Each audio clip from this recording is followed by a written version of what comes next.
Nem mesmo os Estados Unidos estão livres do monstro inflacionário. Este é a Visão Libertária, sua fonte de informações descentralizadas e distribuídas. Este artigo foi sugerido e escrito por Quinta Essência, revisado e narrado por JJ Libre. Os dados da inflação norte-americana são alarmantes.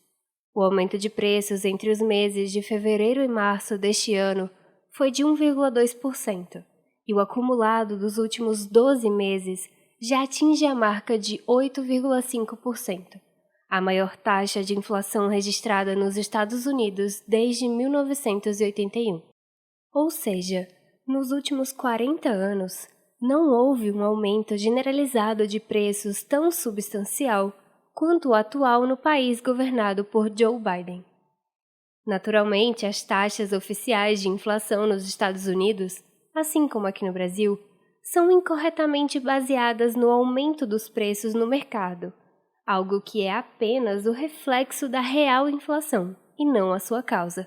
Inflação significa simplesmente o aumento na base monetária de determinado país. Em outras palavras, isso implica dizer que o país está imprimindo cada vez mais dinheiro para custear suas próprias contas. Tal ação estatal, por consequência, eleva os preços de forma geral. Mas esse aumento de preços é somente a consequência mais visível do aumento da base monetária, ou seja, da inflação propriamente dita. O fato é que o aumento generalizado de preços tem sido observado em todo o mundo. Aqui mesmo no Brasil, o índice IPCA acumulado dos últimos 12 meses já ultrapassa 11%. Na vizinha Argentina, nossos hermanos amargam uma inflação galopante que já é a quarta maior do mundo, conforme noticiamos no vídeo de nome. Inflação na Argentina dispara e já é a quarta maior do mundo. Mesmo na União Europeia, o cenário não é muito animador. O euro, antes visto como exemplo de moeda forte e estável, também amarga recordes inflacionários, algo que também foi tema de outro vídeo aqui neste canal, com o título de Inflação recorde preocupa a União Europeia.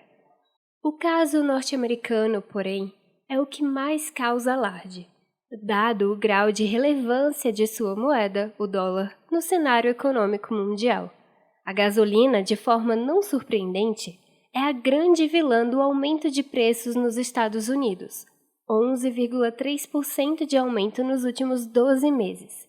A expectativa é que agora o Banco Central norte-americano, Fed, eleve suas taxas de juros, aquela velha tática estatal para tentar controlar o problema que o próprio Estado criou. Dado o grau de endividamento de incontáveis empresas, um aumento na taxa básica de juros poderia ser catastrófico para a economia daquele país. Isso sem contar o efeito de tal aumento na dívida pública de outros países mundo afora. É claro que os estados nunca assumirão suas próprias culpas. Por isso, Joe Biden tratou logo de culpar agentes externos pela alta inflação nos Estados Unidos. Mais precisamente, o presidente americano culpou Vladimir Putin e sua desastrosa e criminosa guerra na Ucrânia pela escalada de preços nos Estados Unidos. É claro que, como já se esperava, a guerra na Ucrânia teria forte impacto nos preços de diversos itens em todo o mundo, e especialmente nos combustíveis. E, sem dúvidas, os próximos meses, e talvez anos, verão um aumento substancial nos preços de diversos itens que, de uma ou de outra forma, são impactados pela guerra promovida por Putin. Contudo, as declarações de Joe Biden são, no mínimo, cínicas. O motor causador da inflação nos Estados Unidos já estava em movimento muito antes do início da atual guerra. Na verdade, a máquina de imprimir dólares está a pleno vapor desde 1971. Desde que o país abandonou o padrão ouro, o Fed não cessou de inundar a economia, tanto a doméstica como a mundial, com cada vez mais dólares.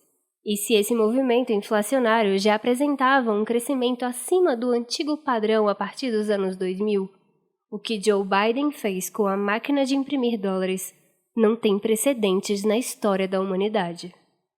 Sim, Vladimir Putin deve ser responsabilizado pelos impactos nos preços dos combustíveis e de diversos gêneros alimentícios, além de todos os crimes de guerra que estão sendo cometidos com sua autorização.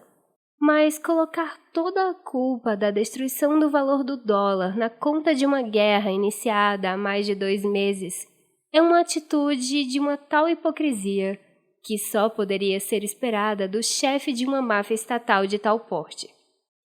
E se a lógica não é suficiente para fundamentar esse argumento, talvez uma análise gráfica do acumulado monetário norte-americano possa dar uma dimensão maior do buraco em que os Estados Unidos estão.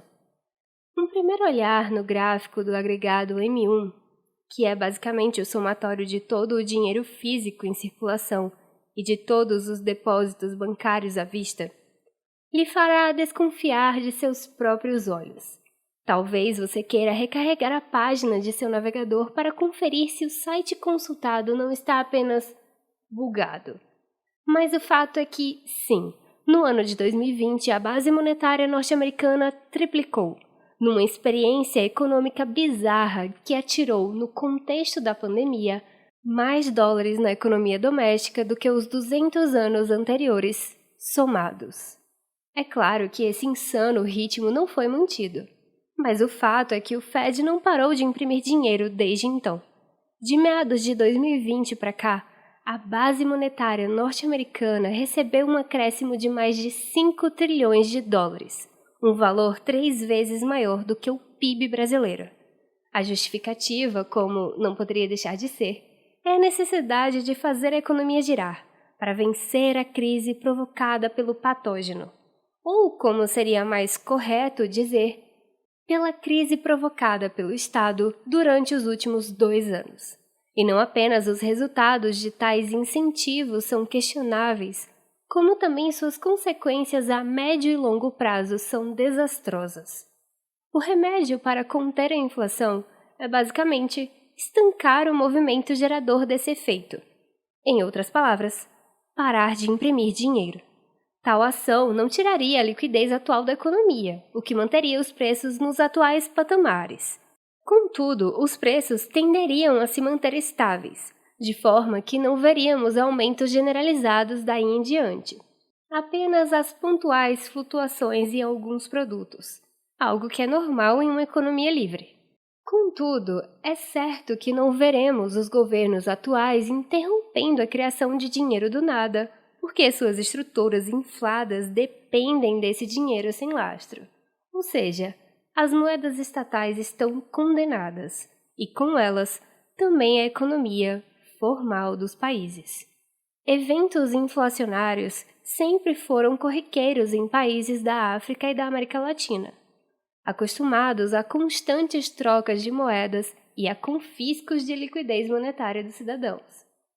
Entretanto, o que temos observado nos últimos anos é o comprometimento de moedas tão fortes quanto o euro e o dólar, este último sendo uma moeda em circulação há séculos.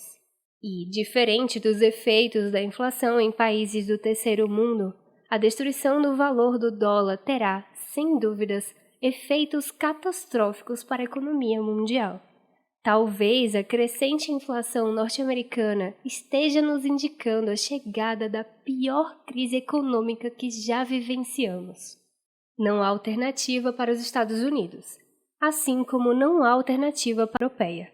Os bancos centrais responsáveis pelas moedas mais fortes do mundo apostaram em uma política econômica de injeção de liquidez no mercado, algo que criou crédito fácil para bancar negócios inviáveis e que aqueceu a economia num primeiro momento.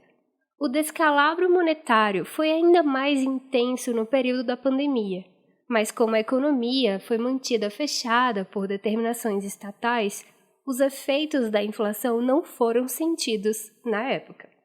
Porém, a economia foi reaberta, e nós estamos apenas no início das colossais consequências de tais políticas econômicas.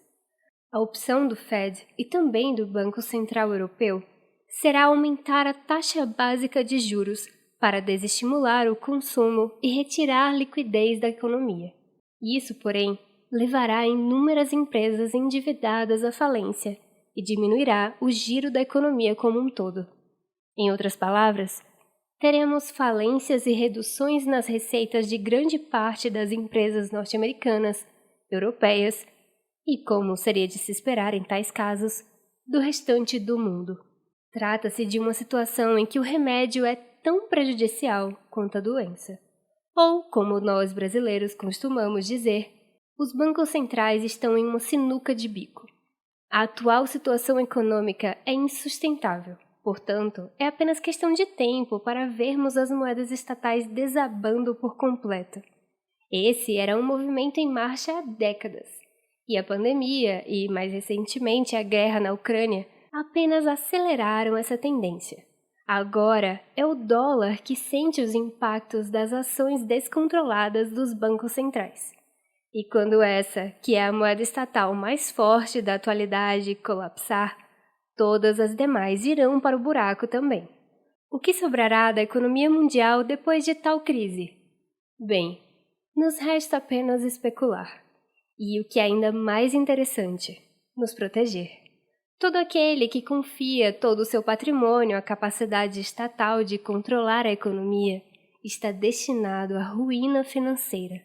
Se até mesmo os norte-americanos viram seu poder aquisitivo diminuir em mais de 8% nos últimos 12 meses, por culpa de seu tresloucado governo, o que nós, brasileiros, podemos esperar? Talvez seja mais interessante não pagar para ver. Talvez a melhor pedida seja fugir das moedas estatais, trocando-as por dinheiro de verdade, livre da ação estatal, descentralizado e imune às ações políticas. Quem sabe assim, nós não podemos assistir com razoável tranquilidade o fim das moedas estatais.